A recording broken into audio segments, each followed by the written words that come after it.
आज सबंध देशातील हिंदुत्वाचे महान प्रतीक असलेल्या अयोध्येतील राम मंदिर न्यासाचे अध्यक्ष म्हणून बजरंग बागरा यांची निवड करण्यात आलेली आहे।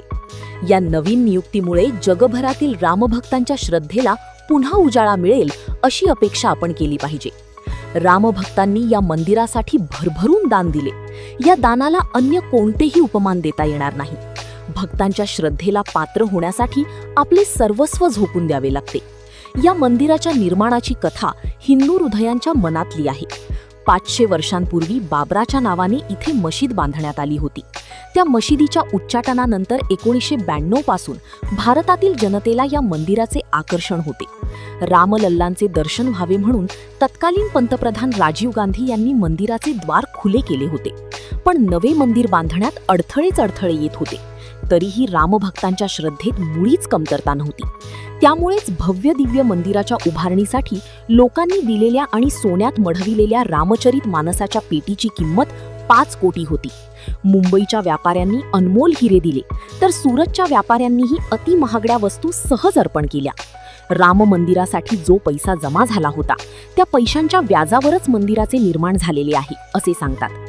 आजच्या घडीला हे मंदिर देशातील सर्वात जास्त चढावा येणारी म्हणजेच भक्तांची देणगी येणारे मंदिर आहे। कारण तिरुपतीच्या नंतर राम मंदिराचा क्रमांक लागतो। पण गेल्या काही महिन्यांपासून या मंदिरातील अनेक मौल्यवान वस्तू गहाळ झाल्याच्या वृत्ताने भारतातीलच नाही तर जगातील रामभक्तांना वाईट वाटते। अनेकांना या चौर्य कर्माचा धक्का बसणेही स्वाभाविक आहे। मध्य प्रदेशचे माजी मुख्यमंत्री काँग्रेसचे नेते दिग्विजय सिंग यांनी तर आपण दिलेली दानाची रक्कम परत मिळावी अशी मागणी केलेली आहे। त्यासाठी ते पदयात्राही काढणार आहेत। कारण आपण भक्तिभावाने दिलेले दान व्यर्थ जाऊ नये किंवा त्याची चोरी होऊ नये अथवा त्या दानाला पाय फुटू नयेत असे सर्वांनाच वाटते। देशातील मोठमोठ्या मंदिरात भक्तिभावाने देणग्या दिल्या जातात। मग तिरुपती काय, साईबाबांची शिर्डी काय, या ठिकाणी मोठमोठ्या देणग्या जमा होतात।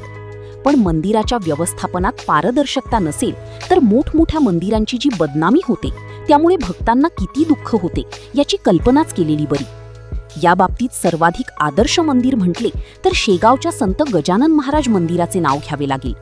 या मंदिराचे व्यवस्थापन इतके चोख आहे की कुठेही 1 रुपयाचीही अफरातफर होत नाही। मंदिराचे माजी अध्यक्ष स्वर्गीय श्री शिवशंकर भाऊ पाटील मंदिरात आल्यावर स्वतःच्या घरून आणलेलेच पाणी प्यायचे असे सांगतात। इतकी निस्पृहता असल्यामुळे जगातील सर्वाधिक शिस्तबद्ध मंदिर म्हणून शेगावच्या मंदिराचा उल्लेख करावा लागेल। आता नवीन अध्यक्ष म्हणून बजरंग बागरा यांची निवड करण्यात आलेली आहे। ते स्वतः एक यशस्वी चार्टर्ड अकाउंटंट आहेत। मोठमोठ्या कंपन्यांचे आणि त्यांच्या व्यवस्थापनाचे ऑडिट केल्यानंतर रामाच्या सेवेसाठी त्यांनी सर्वसंग परित्याग केला आहे। अशा त्यागमूर्तीच्या हाती आता राम मंदिराचे व्यवस्थापन आले आहे ही आनंदाचीच बाब म्हटली पाहिजे। यापुढे बागराजींच्या कडक कारभारानंतर रामभक्तांना विश्वासाची पावती मिळेल अशी सदिच्छा आम्ही व्यक्त करतो आणि मंदिराचे संचालन योग्य रीतीने व्हावे अशी प्रभू श्रीरामचंद्र